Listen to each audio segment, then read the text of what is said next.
Olá, boa tarde a todos. É um prazer estar aqui novamente com vocês. Estamos aqui mais uma vez reunidos, promovendo um webinar através da GSSO. O nosso objetivo aqui, como sempre, é levar conteúdos relevantes para os nossos participantes, para os nossos ouvintes. A gente também quer, já de antemão, divulgar. Nós vamos lançar esse ano uma pesquisa inédita, em parceria com a BRH. É uma pesquisa que vai tratar da valorização que as organizações dão para o tema de saúde e segurança ocupacional em seus negócios. Tá? E, muito em breve, todos receberão aí o link para participar da pesquisa e nós pretendemos também, mais à frente, fazer uma reunião em que a gente divulgue seus resultados. Tá? Bom, vamos lá, né? Sem mais delongas aqui. O tema de hoje é saúde mental não é frescura, e para falar, né, desse tema, nós convidamos aqui o Dr. Jorge Duailib. Ele é especialista em medicina do trabalho, né, pós-graduado em ergonomia e psiquiatria, e é superintendente da área de saúde da Alumar e coordenador do PCMSO do Hospital São Domingos. Perdão. Como mediadores, né, estarei eu aqui, o Antônio Martins, sou o presidente da GSSO e também CEO da RH-Med, e o Adalberto Teobaldo, que é conselheiro aqui na GSSO e sócio da SafeMed. Tá? Muito bem-vindos, meus amigos, muito obrigado aí pela presença de vocês. Novamente, uma satisfação estar dividindo aqui, né, essa tela com vocês e esse webinar.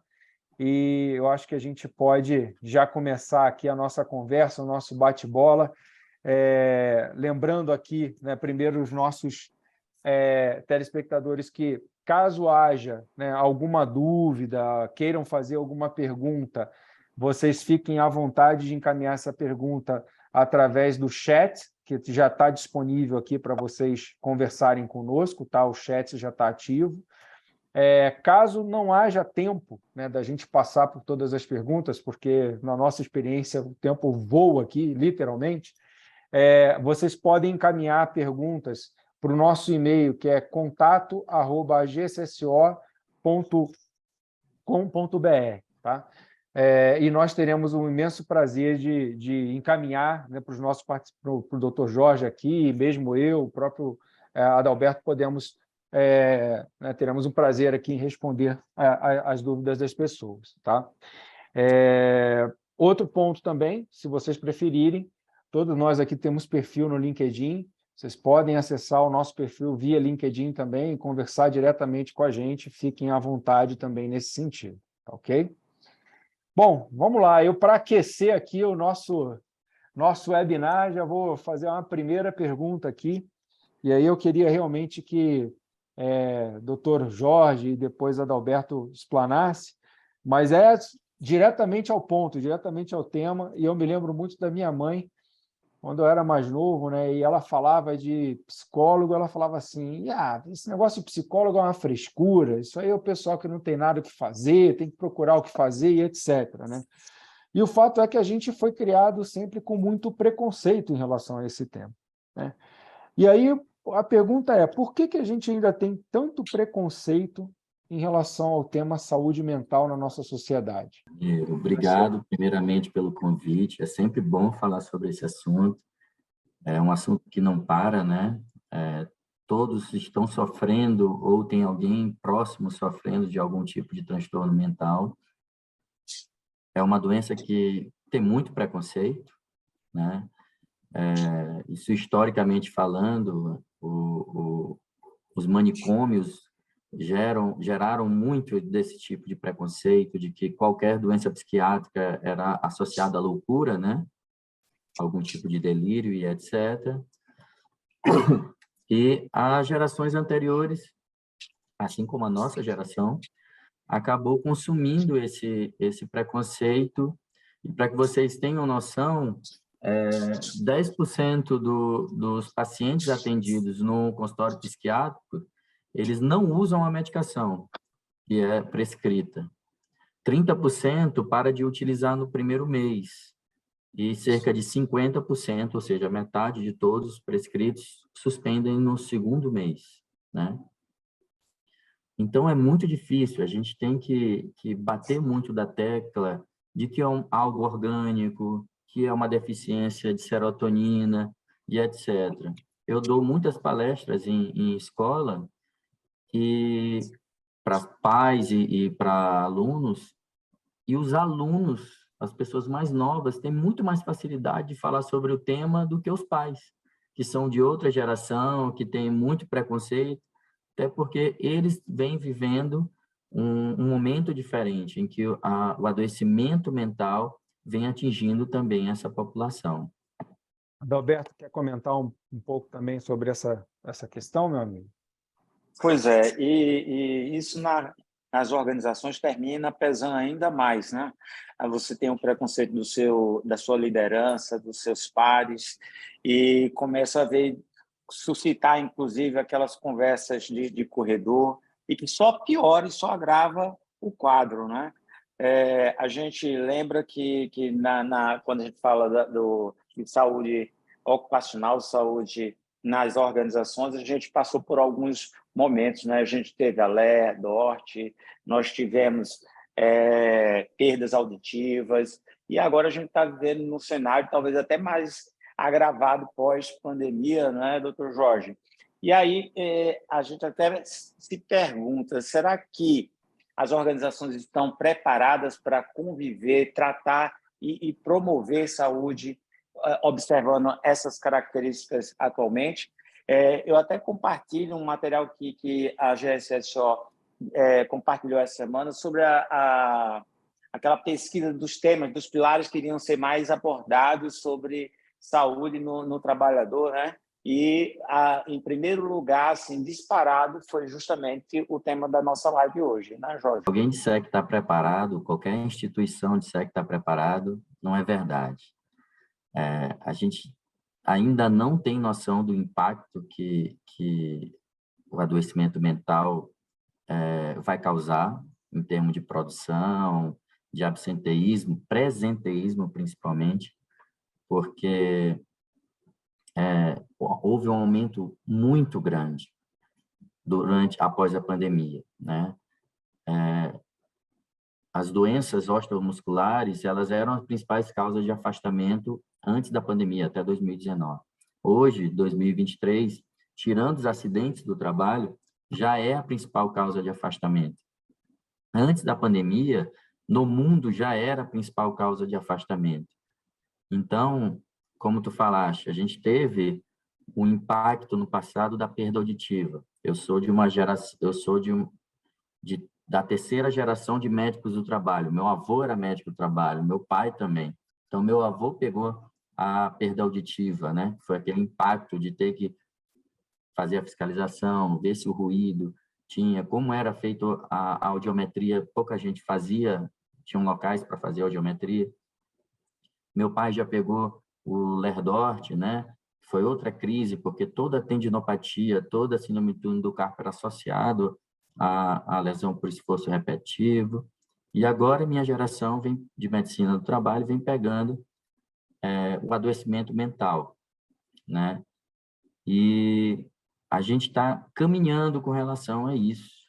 Todas as empresas, claro que cada empresa precisa fazer o seu próprio diagnóstico, tratar a empresa como uma pessoa, sendo que não vai ser o médico que vai tratar, né?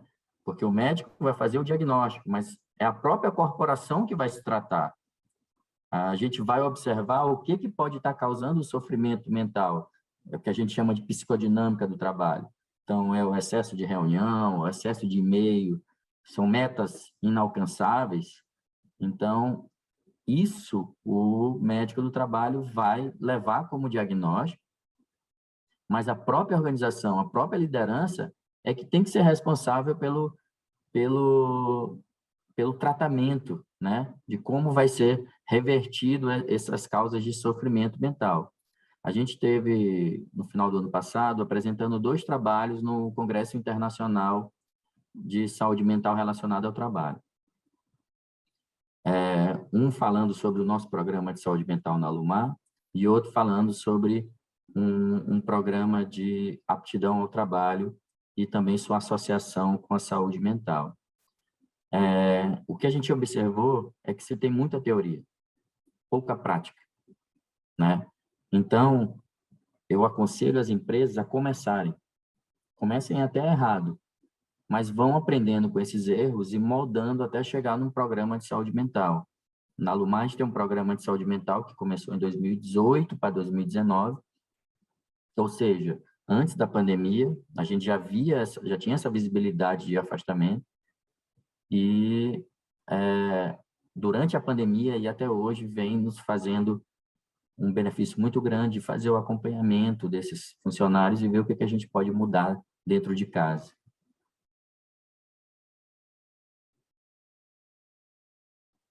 Está no mudo, Antônio. Desculpa, achei que estava com o fone aberto aqui. Ele é um tema realmente muito...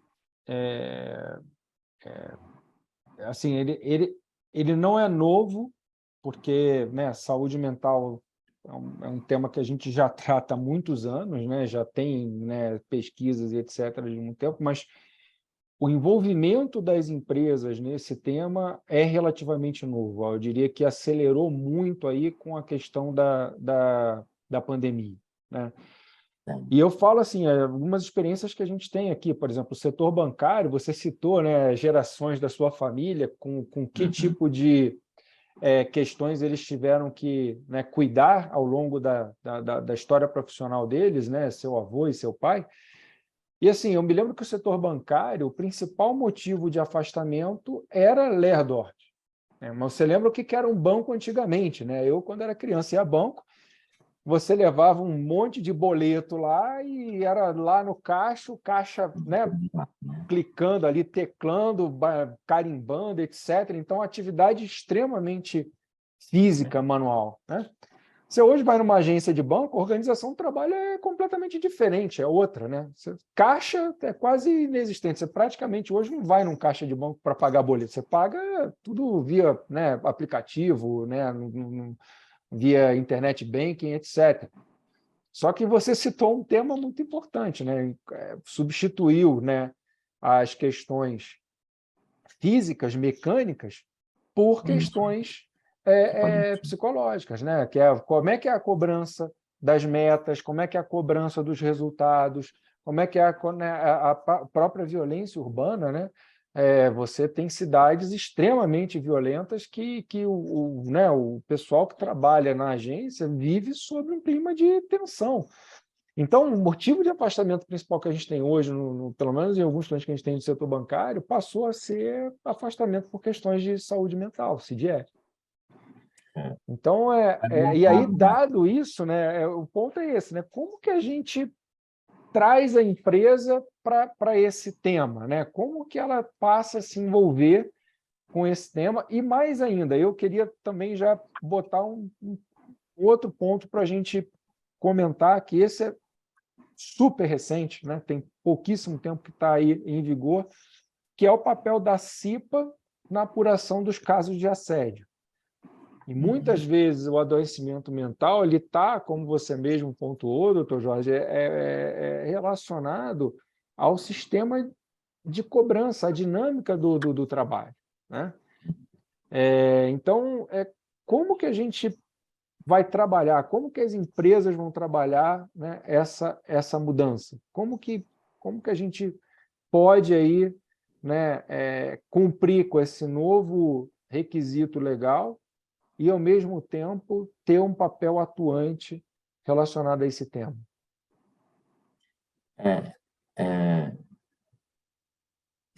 Foi muito importante duas coisas, né, relacionado a essas mudanças atuais, né? A colocação do burnout no CID-11, né?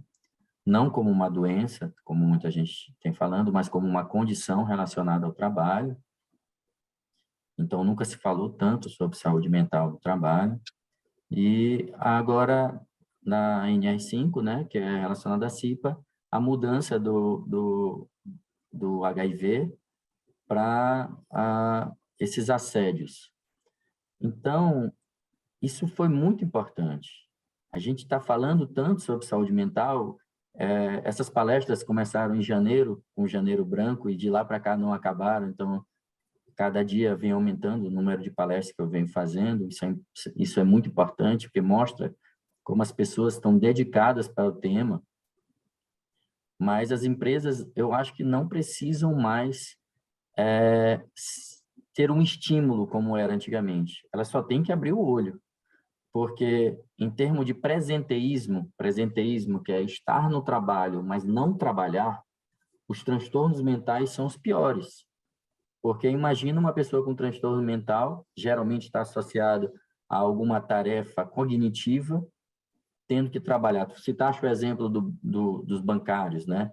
Como ele vai trabalhar tendo um trabalho cognitivo e um transtorno mental associado? Então, ele vai estar lá no trabalho, simplesmente, com o corpo. Porque o absenteísmo, que é a falta, ele é muito fácil de quantificar. Você pega lá o número de atestados, horas trabalhadas e faz o cálculo e etc. Agora, o presenteísmo é muito difícil. E em termos de produção, associa-se que o presenteísmo é muito pior do que o próprio absenteísmo. Então, as empresas já deveriam estar com o olho aberto. Eu não digo que um programa de saúde mental precisa ser algo muito robusto, como eu citei o nosso que tem 6 etapas, mas tem que se iniciar alguma coisa dentro da empresa.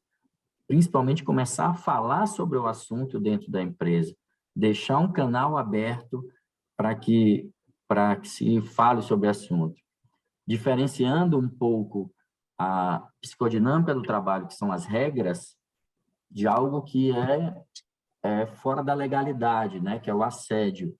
Então, esses 2 canais têm que estar abertos, né? A CIPA abriu esse canal agora, não tem como fechar mais, né? Isso é interessantíssimo. Mas a empresa também tem que ver, fora o assédio, o que está causando esse tipo de sofrimento? Como eu falei para vocês, o trabalho não acaba mais, né? Você leva o trabalho para casa com o celular, né? Então, o e-mail, o WhatsApp, qualquer tipo de aplicativo de comunicação, você não para mais de trabalhar, né?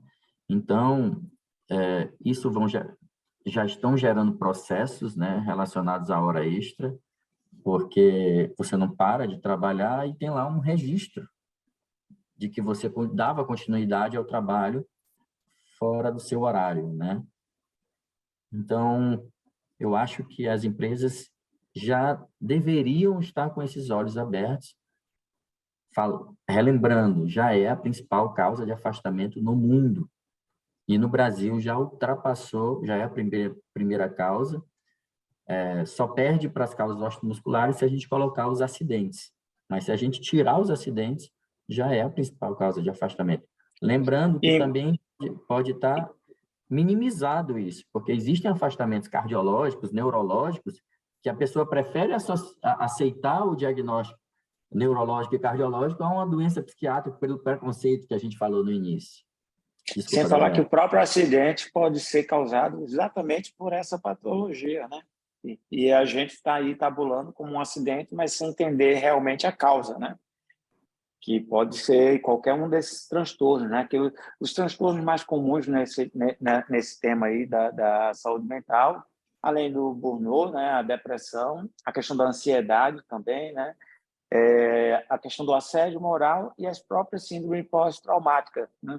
Então, esses 5 condições aí mais comuns estão associadas a diversas razões, desde um ambiente de trabalho tóxico a uma cobrança excessiva, a questão de metas inalcançáveis e até mesmo a falta de controle do que é do trabalho remoto, né? Porque como tudo foi novo, a gente mesmo não sabe como limitar, porque muitas das vezes não é nem a organização que exige, mas o próprio funcionário, por não estar no dia a dia ali sendo visto, ele se impõe a cargas de trabalho excessivas e aí começa a adoecer e começa a ter outros sintomas, outras síndromes, enfim. E aí eu te pergunto, Jorge, como que a organização pode, não digo aferir, mas começar a avaliar essa situação, conseguir identificar precocemente?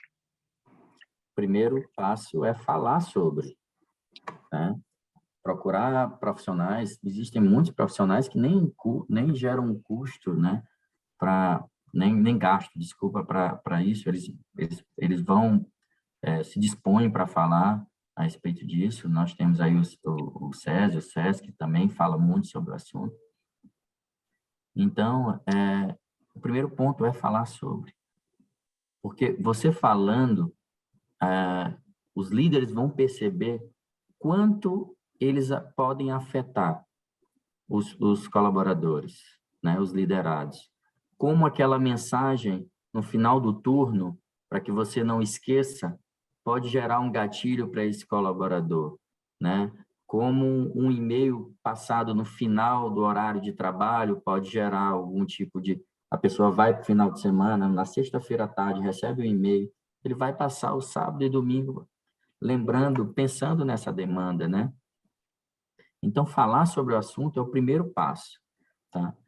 Depois desse primeiro passo, a gente vai como tratar essa empresa como um paciente. Eu vou atrás do diagnóstico.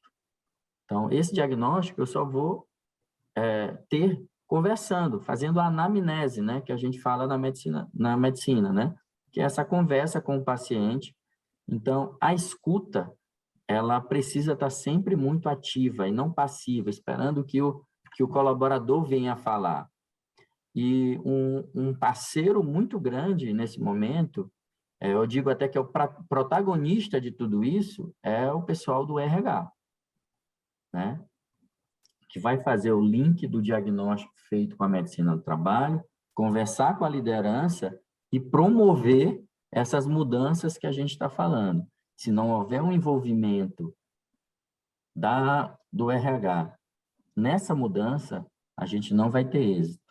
Então, eu acho que, se eu pudesse botar os passos, né, seria falar sobre o tema, fazer o treinamento com a liderança, conversar com o RH e tentar achar o diagnóstico para que faça essas mudanças de rotina, né, organizacionais. Olha, eu peguei aqui alguns pontos que eu queria aprofundar um pouco mais aqui na sua resposta, tá, doutor Jorge? Quando você falou de organização do trabalho, várias vezes eu converso com especialistas, principalmente em ergonomia, e que alguns reclamam muito, né, das empresas focarem, quando vai fazer análise ergonômica do trabalho, somente nos aspectos físicos, né? A história, de novo, né? Tá olhando ali a altura da mesa, da cadeira, né? A postura, se a pessoa trabalha em chão de fábrica, é o equipamento, é o peso, é o movimento que a pessoa faz, etc. Pouquíssimas vezes se aborda exatamente essa organização, vamos dizer assim, do trabalho do ponto de vista psicossocial. E aí, outro dia, eu conversando também com um amigo, né, ele virou e falou assim, pô, meu chefe, ele não lê e-mail durante a semana, lê só final de semana. E aí, cara, final de semana, ele descarrega a caixa dele de e-mail. Então, porra, quando chega domingo à noite, eu já estou tenso, porque eu já começo a minha segunda-feira aqui devendo um monte.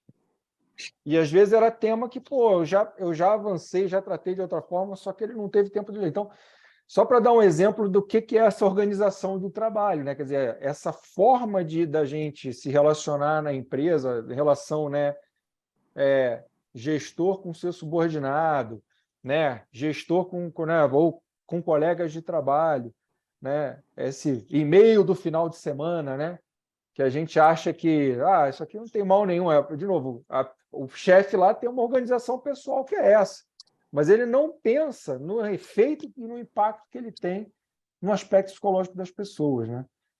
Podemos falar um pouco mais sobre isso? Que eu acho que isso aí é uma coisa que pega bastante hoje em dia, né?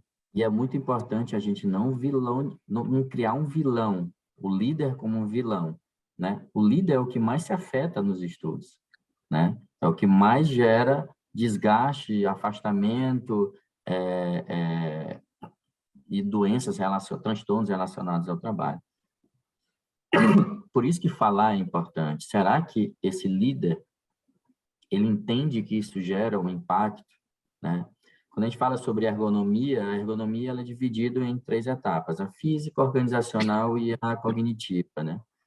A cognitiva está muito relacionado às interferências que podem existir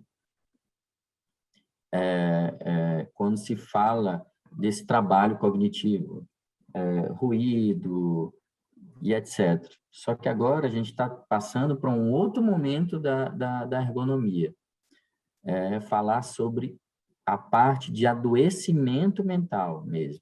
Existe uma área específica da medicina, né, que é a psicodinâmica do trabalho, que é o estudo dessa ordem organizacional, mas a ergonomia e a psicodinâmica do trabalho, eles têm que estar abraçados.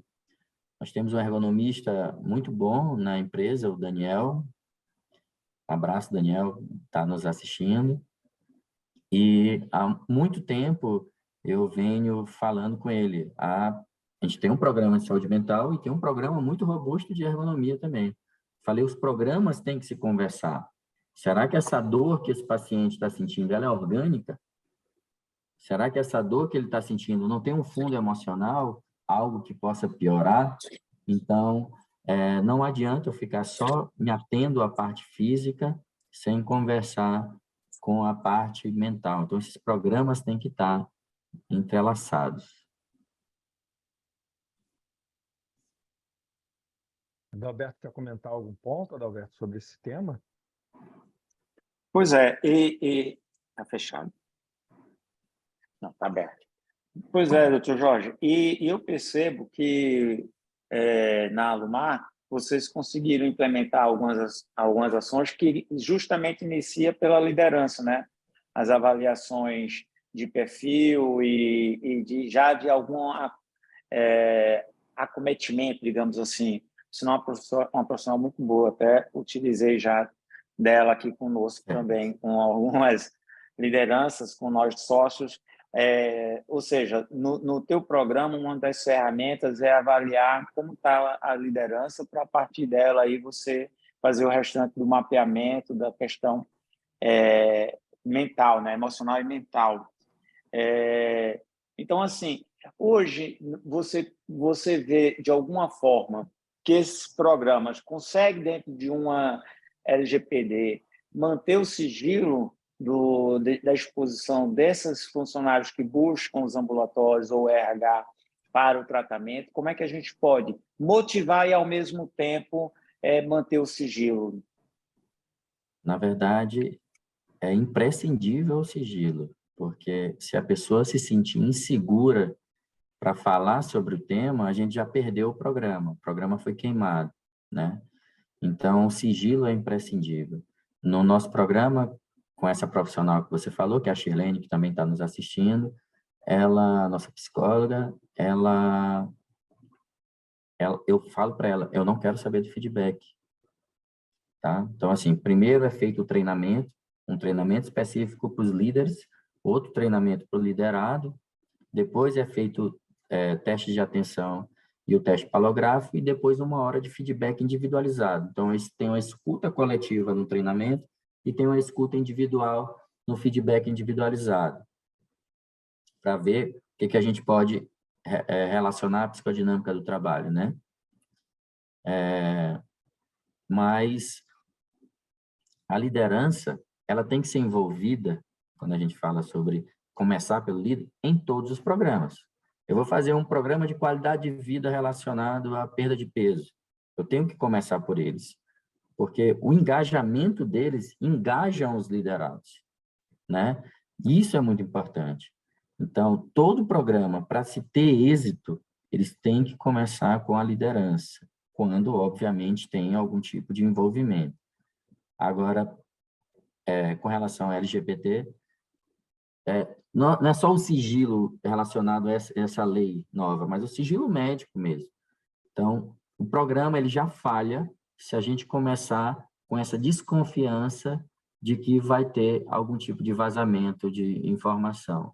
Então, antes de começar, tem que se falar muito sobre isso, falar que você não vai receber nenhum tipo de feedback relacionado a isso, porque isso é muito importante. O paciente tem que estar livre para poder conversar, porque vai ter que levantar o tapete, ver tudo que ele botou debaixo do tapete ali de poeira, né? As coisas dele do passado, que estejam impactando no dia a dia deles, e que pode, da mesma forma que está adoecendo o líder, vai adoecer o liderado. Que eu sempre digo, líderes adoecidos geram liderados doentes, né? Então, é muito importante que esse programa de saúde mental comece com a liderança. Eu falei do LGPD, mas em função da até tua fala, que normalmente para ser êxito e tudo, vem pelo RH. E como o RH não tem, ao contrário da área médica, lá em estatuto, a questão do sigilo, como realmente garantir se isso é baseado nas políticas de LGPD ou alguma outra Perfeito. ação? Porque uma das razões para se colocar embaixo do tapete é a questão exatamente do que foi dito logo no início, né? A questão do preconceito, de como meu par, como minha liderança vai me ver se eu assumo de fato que eu tenho uma depressão ou que eu tenho hoje uma ansiedade, que hoje, para eu poder ficar estável, eu tenho que tomar alguma medicação, né? E, ao mesmo tempo, a área médica tem que estar bem alinhado com isso, porque, a depender da medicação, eu posso estar atuando naquela área, eu posso ou não, eu tenho alguma limitação, né? Falando sobre o RH, quando a gente fala de psicodinâmica do trabalho, falha minha, eu não falo do Adalberto, do Antônio e do Jorge. Eu falo de um grupo de pessoas, né? Então, eu vou passar para o RH, olha, esse grupo de pessoas vem reclamando disso, disso e disso, e são motivos de gatilho. Como a gente pode mudar isso sem ter um impacto produtivo, né? Como eu vou mudar isso sem que haja um impacto em outras pessoas que já estão acostumadas com a dinâmica que existe? Então, eu falo nessa força-tarefa de massa de mudança. Então, o RH é imprescindível para o programa de saúde mental quando a gente fala de psicodinâmica do trabalho. Quando eu falo de um tratamento individualizado, aí sim é a medicina. Eu não consigo passar essas informações para a liderança. E se ele está usando algum medicamento e possui alguma restrição, a liderança vai ter um papel apenas da restrição que a medicina vai passar. Olha, esse funcionário não pode operar a máquina. Ponto. Eu não vou dizer diagnóstico, o que ele está usando, e nenhum motivo dessa restrição. Então, essa comunicação é muito importante e que saibam, e com o passar do tempo, eles vão ver que não vai estar vazando informações relacionadas a esse tipo de programa. E, no início, sempre vai gerar desconfiança, não tem jeito. Jorge, a gente já está com uma pergunta aqui dos nossos participantes.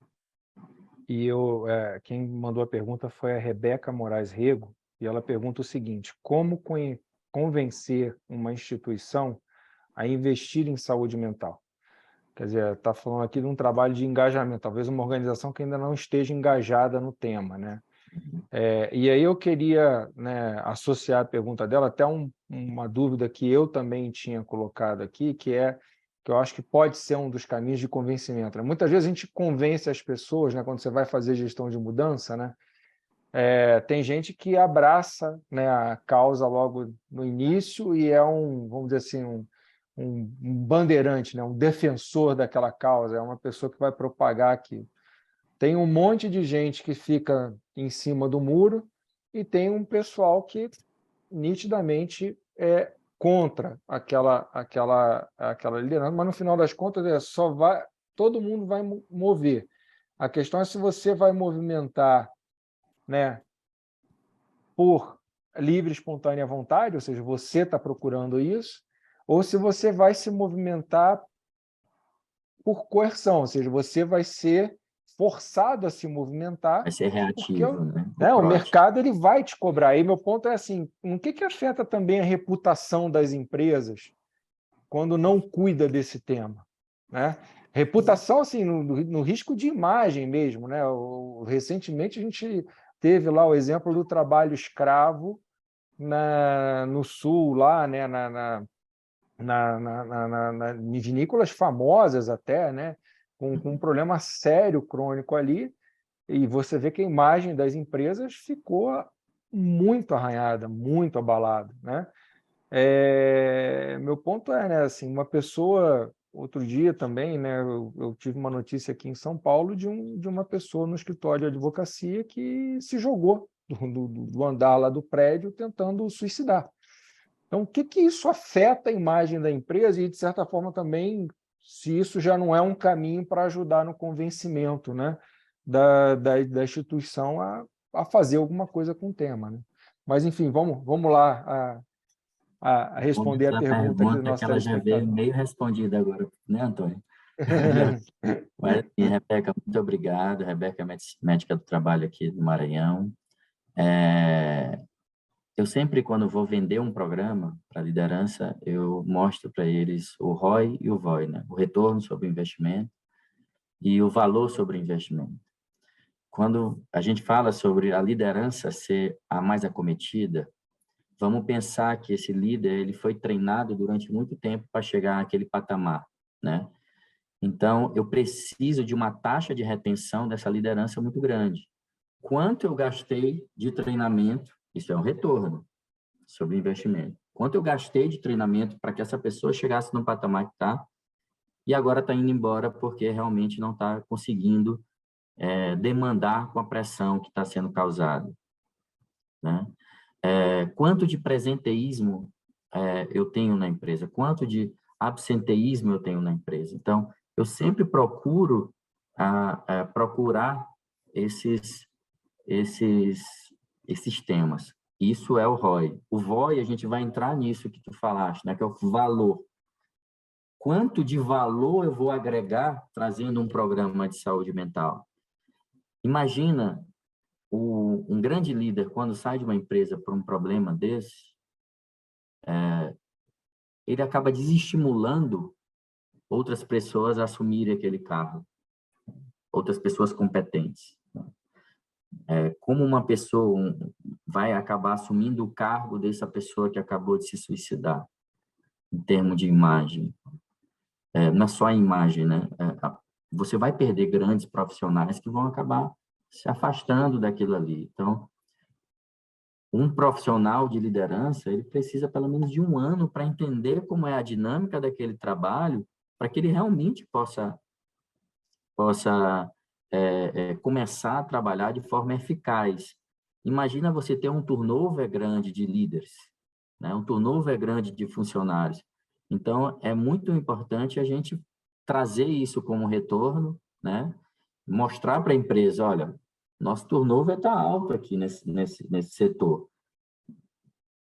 Vamos investigar qual é o motivo disso aqui? Será que se a gente empregar um programa de saúde mental... Então, eu sempre trago esses dois temas para vender o programa. Seja um programa relacionado à redução do custo do plano de saúde, que é um programa que gera muito ROI, né? Que gera muito retorno sobre o investimento. Seja um programa relacionado à saúde mental, que gera muito mais VOI, mas também tem um retorno sobre o investimento, tem um valor agregado, mas tem um retorno também, como a gente falou. Então, é sempre importante, quando vocês forem apresentar, vocês médicos do trabalho, forem apresentar os programas que vocês queiram para a empresa, estudem bem. Estudem bem o programa. O que é que vocês vão trazer de retorno financeiro? O que é que vocês vão trazer de retorno em termos de valor? Lembre-se que é uma empresa, né? A empresa ela precisa estar saudável do ponto de vista financeiro para que ela possa também trazer benefícios, não só financeiros para o funcionário, mas benefícios de redução de carga horária, de melhorar o dia a dia do funcionário, de não estar no limite do número de funcionários, aí um falta, você fica sobrecarregado. Então, tudo isso é importante. Você tem que ver a empresa também com a saúde financeira dela.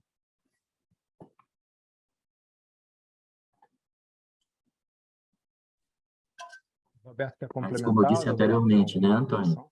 Oi? Como eu disse anteriormente, né, Antônio? As empresas já deveriam estar vendo isso. Quem está começando agora um programa de saúde mental, ela já está atrás, porque o nível de afastamento está muito grande, né? Então, daqui a pouco a gente vai ter um nível de afastamento que não vai... E sabe, você vai estar perdido, né? Você vai estar perdido e a empresa vai acabar perdendo grandes profissionais. olha, há muitos anos atrás, eu tive uma situação de um ex-chefe, eu já não trabalhava para ele, mas depois eu fiquei sabendo, porque a gente acaba sempre, né, mantendo contato com as pessoas com as quais a gente trabalha, né, no mercado de trabalho, né, nas empresas pelas quais a gente passa, e eu soube que ele havia cometido suicídio, né? E eu fiquei, na época, quando eu recebi a notícia, eu fiquei muito, muito triste, muito chateado. E era uma pessoa que tinha problema com alcoolismo, né? Então, ela fez tratamento, a empresa tentou ajudar na época, etc., mas, enfim, acabou o caso terminando num suicídio. Quer dizer, o que você falou, isso, assim, esse caso que eu estou contando deve ter aí uns 15 a 20 anos. Então, assim, não tem novidade nessa história, né? Esse problema está ali, ele não nasceu agora, não é agora que as pessoas ficaram ansiosas. Essas coisas já vêm acontecendo há muitos anos, né? Um outro fator relevante que a gente lida é o nosso próprio modelo de convivência, né? A economia mal, o desemprego alto, pô, o cara fica com medo de perder emprego, já é um motivo ali de preocupação, de estresse, né? Você mora, às vezes, em regiões ali com, poxa, vulneráveis ali do ponto de vista de violência, que tem tiroteio, que tem, cara, é um estresse voltar para casa. Pô, será que hoje eu vou voltar para casa? Vou voltar para casa, né? Recentemente, os casos de enchente, né? Pô, várias pessoas tendo problema para voltar para casa porque estavam. Então, assim, se você pegar, as pessoas estão lidando hoje no seu dia a dia com muitos Nível problemas. de estresse muito grande, né? O valor do dinheiro, né? O dinheiro antigamente valia alguma coisa, hoje vale muito menos, né? A relação dinheiro com o salário, com o poder de compra. Então, é, fora isso, há um desgaste muito grande com relação ao uso do celular. Eu sempre falo sobre isso. Há um impacto muito grande do ponto de vista orgânico. Existem todos esses fatores que a gente está falando, psicossociais, que a gente conversou, mas o celular ele gera um desgaste nos neurotransmissores do cérebro, em que vai atrapalhar o sono, vai atrapalhar o humor, pode gerar compulsões, né? Então, a gente precisa ter um controle sobre isso. É difícil alguém chegar aqui, abrir o celular e ver ter menos de 3 horas de uso num dia. É quase impossível, né? Você esquece o celular, imediatamente você percebe que você perdeu, que você já quer utilizá-lo em poucos minutos. Há um grau de dependência muito grande do celular. É uma das coisas que a gente sempre fala nas palestras, quer educar seu filho com relação ao uso do celular, se eduque primeiro, mostre o exemplo, né? E isso é muito importante, porque a gente tem um grau de dependência muito grande com relação a esse aparelho. O, Fora o, isso, Jo- o Jorge, e ainda falando sobre essa questão da abordagem dentro da empresa, existe um dever de casa, né? Avaliar se eu, enquanto empresa, como é que eu estou vendo os problemas subjacentes, ou seja, será que eu estou tendo sobrecarga de trabalho, de fato? Será que eu estou com um ambiente tóxico? Será que eu estou com um ambiente saudável? Será que eu tenho políticas bem claras sobre como a gente vê todas essas questões de assédio e enfim, talvez se a gente um programa como este de saúde mental, se a gente iniciar por essa avaliação, primeiro enquanto organização e depois chegar na liderança, será que ele teria mais êxito?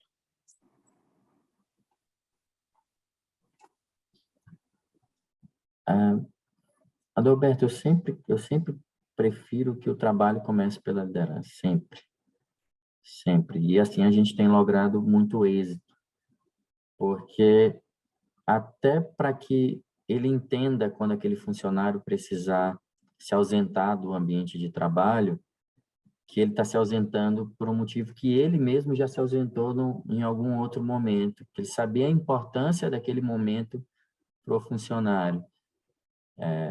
Então, eu acho que não existe nenhum tipo de programa que vai ter êxito sem que seja envolvido primariamente a liderança, né? Mas é claro que tem que se fazer o acolhimento do liderado. E não pode ser o mesmo do líder, tem que ser diferenciado, até porque o líder ele precisa entender o que é assédio, ele precisa ter uma percepção maior de terceiros, né? Perceber como é que se o funcionário dele tá tendo algum tipo de sinal que pode estar relacionado a algum tipo de transtorno mental. O que fazer em casos de percepção. Então, tudo isso tem que fazer parte do treinamento do liderado. Mas o líder tem desculpa, treinamento do líder, mas o liderado também tem que ser acolhido de uma forma diferenciada. Qual é o tipo de trabalho que ele faz? Tudo isso tem que ser pensado. É um trabalho cognitivo, é um trabalho físico, porque o treinamento tem que ser diferente. E o mais importante é falar sobre o tema. Quer começar, como eu falei anteriormente, falem sobre o tema dentro da empresa.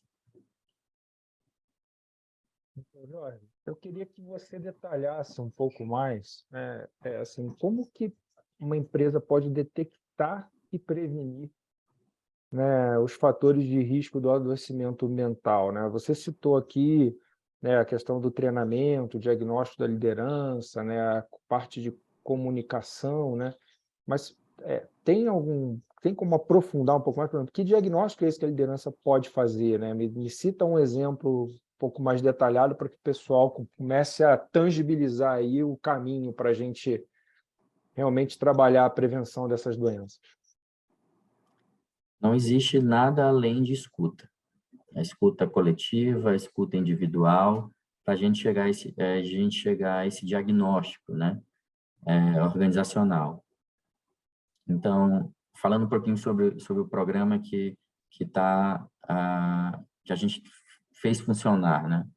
Ele não começou do jeito que ele está hoje, como eu digo, comecem que depois vocês vão se organizando para chegar no nível ideal. Ele é feito em 6 etapas. A primeira etapa é o treinamento, um treinamento por líder e um treinamento diferente por liderado, com aquelas diferenças que eu falei anteriormente. Feito o teste, depois do teste, um feedback individualizado. Nesses 2 momentos, eu fiz a escuta desse colaborador, né? Eu fiz a escuta coletiva durante o treinamento, em que há perguntas de como está, e depois eu vou ter uma escuta individual. Pode ser que esse cara não tenha falado ali naquele momento e queira falar no momento individualizado, em que eu vou falar sobre o teste dele, nível de estresse, etc. Fora isso, se ele tiver algum tipo de alteração, eu vou encaminhá-lo para um acompanhamento psicológico. Então, não adianta a empresa... Olha, passei por 3 etapas para chegar num acompanhamento psicológico. A empresa chega, não, a partir de agora eu vou fazer um programa de saúde mental. Eu vou deixar à disposição um aplicativo que tem um psicólogo. Ninguém vai usar. Muito pouco a gente vai utilizar. Tem que ser uma busca ativa, né? Então, essa escuta, ela tem que ser ativa. A 4ª etapa é o encaminhamento para o psicólogo, né? A 5ª etapa é o telemonitoramento. Eu vou telemonitorar os casos graves. Casos de pessoas com pensamento suicida, depressão grave, transtorno de ansiedade grave, transtornos adaptativos graves. E aí eles vão fazer 2 testes diários pelo celular, que é o emociograma e o e-teste, né? O emociograma são os emojis, né, de como está no dia a dia, e o e-teste são 5 perguntas que ele vai responder. Dependendo da resposta dele, desses 2 testes, imediatamente uma psicóloga entra em contato com ele. E a sexta etapa é compilar todas essas informações.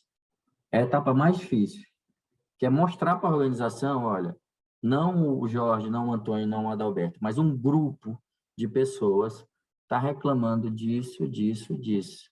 E o pior, quando a gente compara essas queixas com outras organizações, elas se batem, né? Então, é importante que a gente compare, inclusive, faça um benchmark com outras empresas, para que a gente veja que essa mudança precisa partir, né? Agora, realmente, a gente tem muito poucos benchmarks no Brasil a respeito de programas de saúde mental ativos, não aquele que você deixa à disposição um psicólogo, tá? Então, é muito importante que a gente tenha o diagnóstico dessa doença, o diagnóstico organizacional, ele não tem exame complementar. Eu não vou fazer um raio-x, eu não vou fazer uma tomografia, é um diagnóstico clínico, vai ser só anamnese, só a escuta. Então, a escuta é o mais importante para a gente chegar nessa última etapa, que é a psicodinâmica, que é fazer essas mudanças que a gente pode fazer e melhorar o ambiente de trabalho. Quando E, a gente... Oi, Adalberto. Perdão, pode falar opa, aí. Depois que eu eu ia já acabei fazer de uma receber pergunta aqui. em cima disso. Eu acabei de receber um WhatsApp aqui de um diretor de uma empresa aqui, também cliente, que ele até comenta, e aí eu acho que pode ter a ver com o que você ia falar, Antônio, mas com o Dr. Jorge aí, que muitas dessas questões são pré-existentes, né? Aquela colaboradora já traz consigo um trauma, como você mesmo falou, que às vezes o trauma está embaixo do tapete, vem bem do passado, mas que isso, de alguma forma, vai também comprometer os resultados da empresa, né? E como você acabou de falar, não se faz exame pré-admissional para ver se o cara está vindo com algum trauma, com algum problema ou não. Ou seria E é já o muito caminho subjetivo, para a né? gente começar a implementar na avaliação psicológica alguma ferramentas? Ou isso eu estaria cometendo já a questão do preconceito? É uma linha muito tênue, né? Essa é Não, exatamente eu a acredito pergunta que que eu não, eu ia acredito fazer. que seja claramente o segundo caso. Eu vou estar adaptando a pessoa ao trabalho e não o trabalho à pessoa. A gente já começa errado, né? Então, claro, eu não estou dizendo que todo adoecimento mental tem nexo com o trabalho. Não, muito pelo contrário. O trabalho é um fator de proteção para o adoecimento mental. É muito mais comum ter transtorno mental em pessoas desempregadas, ter suicídio em pessoas desempregadas. Então, o trabalho é um fator de proteção para um transtorno mental. Eu vou estar financeiramente, eu vou ter um contato social, com exceção do home office, que a gente já viu que é um fator de risco para adoecimento mental. Eu vou ter um contato social, eu vou ter uma vida financeiramente mais estável e vou me sentir produtivo, né? Então, o trabalho é sim um fator de proteção. Mas é importante que a gente saiba essas condições pré-existentes. Será que essas condições pré-existentes, linkadas com esse ambiente de trabalho, não vai gerar um transtorno, né? Então, eu não estou estabelecendo nexo dos transtornos mentais relacionados ao trabalho. Eu estou estabelecendo que as empresas precisam abrir os olhos para ver que as pessoas podem entrar com algum tipo de transtorno ou mesmo uma condição anterior e sair com um transtorno mental associando todas essas condições. Pessoal, tá excelente o bate-papo aqui, mas a gente já está aqui faltando praticamente 5 minutos para o nosso encerramento. Eu queria agradecer imensamente aí, doutor Jorge, pelo seu tempo, pela explanação. Trouxe vários elementos realmente muito importantes aqui, que vão fazer muita gente pensar e refletir a respeito. Adalberto também, muito obrigado aí pela participação. Eu queria que vocês fizessem rapidinho aí, 1 minuto cada, aí, os comentários finais, cada um, para que a gente possa caminhar para o nosso encerramento. As demais perguntas que a gente tiver, depois a gente encaminha. E como eu já havia antecipado, né, esse webinar está sendo gravado e depois vai ficar disponível no site da GSSO para quem não pôde assistir, poder assistir. E eu recomendo realmente que assista, porque esse tema é um tema muito relevante, e eu acho que vários pontos aqui abordados foram esclarecedores e deram ali pelo menos um caminho, ali uma pista de como a gente deve lidar com isso nas organizações. Então, para finalizar, eu queria agradecer. É um tema que eu gosto muito de falar. Eu fiz a pós-graduação em psiquiatria por causa desse programa de saúde mental, diferente do movimento que muitos médicos de trabalho fazem, de ter uma especialização e vão para a medicina do trabalho. Eu fiz uma outra especialização pela medicina do trabalho. Então, sempre que tiver algo relacionado à saúde mental, eu me ponho à disposição para falar. Muito obrigado novamente pelo convite. Eu quero agradecer aí a todos que assistiram, prestigiaram aí a nossa live. E assim, eu só reforço então que hoje as empresas ela têm que realmente tentar prevenir, buscar e investir em políticas de saúde mental, de melhor qualidade de ambiente de trabalho, procurar de fato implementar políticas de como evitar situações que exponham ao trabalho, o trabalhador, como ambientes tóxicos, como perseguição, ou seja, se a gente buscar realmente fazer com que a empresa seja uma extensão do lar, né? Porque, inclusive, é onde a gente passa a maior parte do tempo. Então, eu acho que é um tema que cabe, Antônio, muitas outras lives, muitas outras pessoas que possam discutir com o Dr. Jorge. Eu conheço bastante do programa que ele implementou aqui na Alumar, que é uma das empresas da Alcoa, e que eu acredito que quem estiver assistindo, tiver dúvida, quiser fazer um benchmark, pode procurar o Dr. Jorge, que ele é muito aberto a isso. Muito obrigado a todos. Mas muito obrigado, Adalberto, pela participação, novamente pelas palavras, pelas ponderações, doutor Jorge também. Eu fico imaginando o futuro, né, desse tema nas organizações, né?